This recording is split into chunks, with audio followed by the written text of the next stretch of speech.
వాసు నా విశ్వసాదిత్యానామృతస్య నాభి.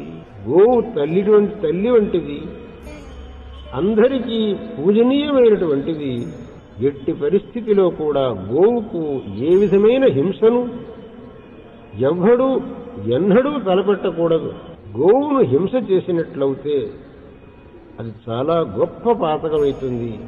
దాని యొక్క ఫలితంగా అత్యంతమైనటువంటి దుఃఖాన్ని అనుభవించాల్సి వస్తుంది. కాబట్టి గోవు యొక్క హింసను మనస్సులో కూడా ఎన్నడూ తలపెట్టకూడదు. గోవు యొక్క రక్షణ మన కర్తవ్యం. ఏ విధంగానైతే ప్రతివాడికి తన తల్లిని కాపాడడం తన కర్తవ్యమో, మాతృస్థానంలో ఉండే ఆ గోవును కూడా కాపాడడం మన కర్తవ్యం. కాబట్టి గోసేవ అత్యంతమైన శ్రేయస్కరమైనటువంటిది. గోహత్య అనేటటువంటిది అత్యంత పాపకరమైనటువంటిది. కాబట్టి ఆ పాపపు పని ఎవ్వడూ చేయకూడదు. గోహత్య అనేటటువంటిది ఈ దేశంలో ఎక్కడా జరగకూడదు అనేది మా నిశ్చితమైనటువంటి అభిప్రాయం. గోవు యొక్క సేవ జరగాలి, గోవులు రక్షింపబడాలి. ప్రతివాడు గోవు యొక్క విషయంలో శ్రద్ధతో వర్తించాలి. ఈ సందర్భంలో ఒక విషయం నేను చెప్పదలుచుకుంటున్నాను.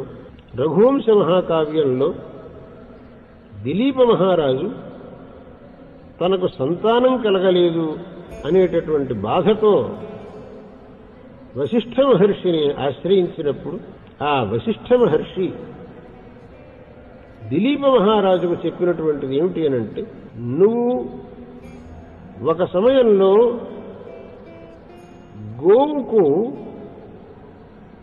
నమస్కరించవలసినటువంటి సందర్భంలో నమస్కరించకుండా వచ్చావు.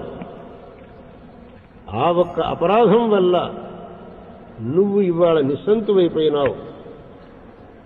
ఈ పాపానికి ప్రాయశ్చిత్తంగా గోసేవను చెయ్యి. నువ్వు నేను చక్రవర్తి అనే విషయాన్ని మర్చిపోయి నేను గోవు యొక్క సేవకుణ్ణి అనేటటువంటి భావనతో నువ్వు గోసేవ చేసావనంటే నీకు సంతతి వర్ధిల్లుతుంది అని వశిష్ఠ మహర్షి చెప్పడం, ఆ దిలీప మహారాజు పాటించి గోసేవను త్రికరణ శుద్ధిగా చేసి రఘు అనేటటువంటి కుమారుణ్ణి పొందటం రఘువంశ మహాకావ్యంలో మనం చూస్తున్నాం. ఆ దిలీప మహారాజు చేసిన తప్పు ఏమిటి అనంటే, స్వర్గలోకంలో దేవేంద్రుడితో కలిసి ఆ దేవేంద్రుడితో పని పూర్తయిన తరువాత మళ్లీ తిరిగి వచ్చేటప్పుడు మార్గమధ్యంలో కామధేను ఉన్నది. దానికి ప్రదక్షిణంగా రావలసినటువంటి ఆ దిలీప మహారాజు ప్రదక్షిణంగా రాకుండా అప్రదక్షిణంగా వచ్చేసాడు. కేవలం ఆ ఒక్క చిన్న తప్పుకు ఆయన సంతతి లేకుండా దుర్భరమైనటువంటి దుఃఖాన్ని అనుభవించాల్సి వచ్చింది.